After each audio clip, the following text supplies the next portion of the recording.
Hey, welcome back to DKTV, guys. Got an exciting PGA preview show today, joined by two golf experts. First, Geoff Ulrich, who goes by Wave Goodbye. Geoff, how you doing, man? You excited for this tournament? Yeah, I'm really excited. This is one of the deepest fields of the year, so always one of the best viewing experiences for fantasy golf for sure. Definitely very excited. Absolutely. And fellow DK pro Drew Dinkmeyer, who goes by Dinkpiece. Drew, are you pumped for the players as well? I'm super pumped. Just a few weeks back of the Masters, good field this week. It should be a fun tournament for DFS as well. Yeah, no, I'm ecstatic. Golf is quickly turning into my favorite sweat in DFS. Just a total blast. You get the full 4 days, and there's nothing like having guys kind of down the stretch there, and I hope we have a tight finish. So at DraftKings, there's a whole bunch of tournaments, a lot of stuff going on, highlighted by the Pressure Putt, which is going to be a 300K tournament, 50K to first place at a $100 entry. So I think this is going to be an amazing tournament. Geoff, are you firing some entries yourself? Yeah, I really like the price point this week. It's a little bit smaller field than you get with the millionaire makers, but it's still pretty affordable, so that you can put in multiple entries if you want. So nice flat payout structure too. Believe it's 50K to first. So really, definitely going to be firing a few lineups in myself. Yeah. Yeah, totally. I'm on the same page. And Drew, a PGA expert, I assume you'll be firing in some yourself. Yeah, I don't know about expert, but I'll take it. I'll definitely fire in a few. The great thing about these tournaments is the field is so deep that you can create lineups that you feel pretty comfortable with. So I will definitely have multiple entries in this one. Absolutely. Yeah, it's going to be a great tournament, and definitely here on DKTV and on the Playbook, we're going to have a lot of strategy, a lot of tips. So definitely take advantage of that, and the tournament should be great. Let's dive into the tournament itself and the course specifically.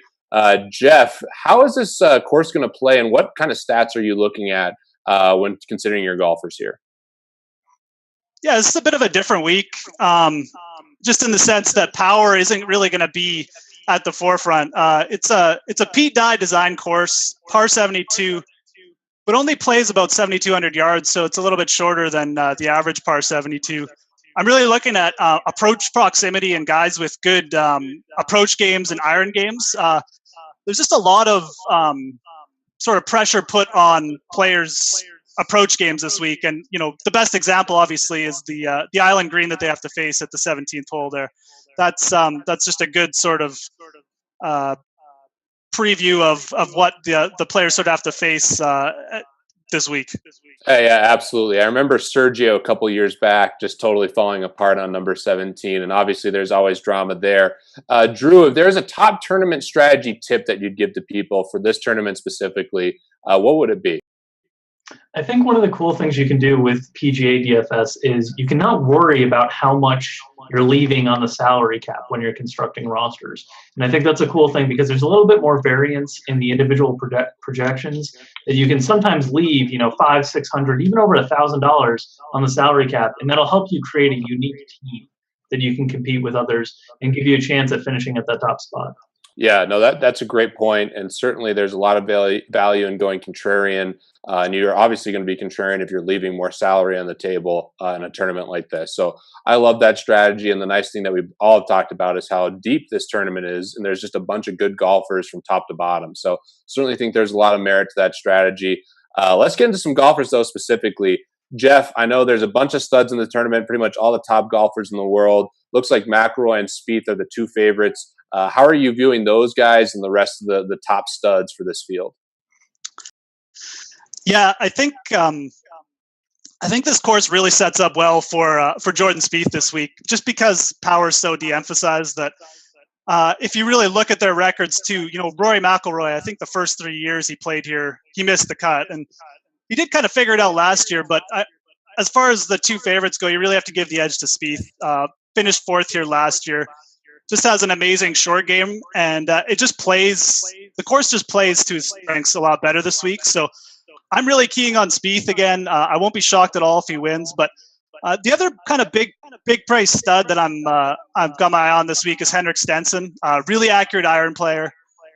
Won here back in 2009, I believe, and just really has a really solid game for this course. Hits a lots of green in regulations, lots of accurate iron shots. Won't be shocked if he kind of surprises and beats both those other two top players this week. Yeah, absolutely. I think those are two guys to target for sure. Drew, I guess, those are the top studs. If you're going near the top, outside of the guys we just talked about, who else are you liking here? One of the guys I like is the guy that I seem to like every week, and that's Hideki Matsuyama, a really good iron player, great proximity to hole, as Geoff was talking about, as key factors to focus on. He just needs to get that putter rolling in the right tournament. He's contended in big events, so he's a guy that I'm looking at this week. Up in that top level as well, Matt Kuchar, Jim Furyk, guys who are good iron players should have a good advantage this week. Yeah, I'm on the same page. Last year, this was actually one of my best personal DFS things. I had a lot of Keimer exposure. No, he's not priced like crazy this week, and his odds certainly near the top. I still think he's a pretty decent play. For me, too, another guy that hasn't been talked about enough is Walker. I think Walker is another guy who's certainly in play this week as a top stud. If you're going value, though, Geoff, some cheaper guys that you need if you want to fit in, the Spieths of the world, where are you looking this week? Yeah, I think my top value play this week is a guy who's not American. He's Englishman. Ian Poulter comes in at 7,200. I think he's just priced way too low this week. He's had an incredibly solid season. Just about won in Florida at the Honda Classic about a month or two ago, and also finished sixth at the Masters. So the course sets up really well for him too. I believe he finished second at this event sometime in the last 10 years. Made his last 7 to 10 cuts at TPC Sawgrass. So he's one of my favorite value plays. And then if you really want to go cheap this week, because the field's so deep, Matt Every is only 5,900. He's got the perfect type of game for this course, in my opinion. Just won on tour about a month ago. He's a really boom or bust player, but at the same time, when he does boom, he usually contends. So I really like Matt Every for kind of a sleeper GPP pick this week. Yeah, totally. I'm definitely on Poulter like you are. He does have good course history, and if it wasn't for that shank on a par 3 in Florida, he definitely would have won the tournament. So he's a guy who's playing exceptionally well. Definitely think there's some value there. Drew, some other sleepers that you have in mind for this week? Well, I think Harris English is getting not enough attention. $7,000 price tag, that seems pretty cheap for a guy who has played premium golf at premium tournaments in the past. This is an event that generally in the past has rewarded good players who have a track record, and we talked about some of the key factors as well. I think Harris English is a guy that's a little bit undervalued at that 7,000 price tag. Patrick Reed's going to catch everybody's attention at 7,600. He's another value play that I'm interested in. And then Brendan Todd has been a guy who's been trending in the right direction that I think is underpriced as well. Yeah, great points there. I was going to bring up Reed myself. Another guy who kind of, for me, falls into that contrarian price range because he is more expensive than some of the sleepers you guys just named, but definitely has a chance here, especially since it doesn't favor length. That's Luke Donald, who I believe has a runner-up finish here. He's at 8,000, which is expensive, but he's a perfect kind of guy for me in the contrarian category because he's a guy who's more expensive than some of these other sleepers that most people will be keying in on. And he has one of the best short games and probably one of the best putters on tour. Really just doesn't have the distance to compete in some of the tournaments. So I really like him and think he's a good guy to definitely take as a contrarian option. So let's get into it. Let's get the final predictions, some bold calls. Geoff, your prediction, and then if you have a bold call for this week.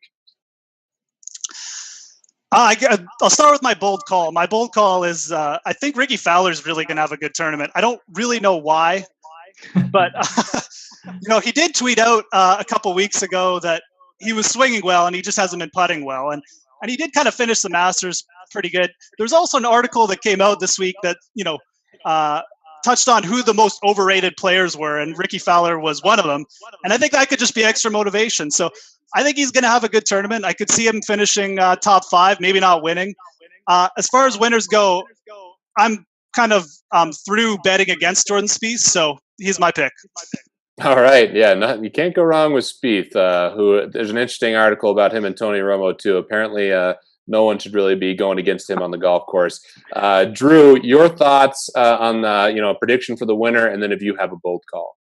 Yeah, I think Spieth is probably the likely winner here, just with how well he's been playing and how well the course fits him. But I will say, I think Hideki Matsuyama is in that final group with Spieth, contending for the championship this weekend. All right, I like that call. For me, my bold call, and this is certainly biased, but I'm expecting, and more hoping than expecting, a big week from Tiger Woods. There's the Tiger Woods Foundation Tiger Jam coming up here in Las Vegas. I'll be going, and I know a lot of DFS guys are going out there as well. So really hoping Tiger has a strong performance here. That's my bold call, Tiger Woods. In terms of prediction, I'm right there with you guys on Spieth, but I'm actually going to go a little bit different. Maybe Furyk is the guy who can finally get some wins back to back here.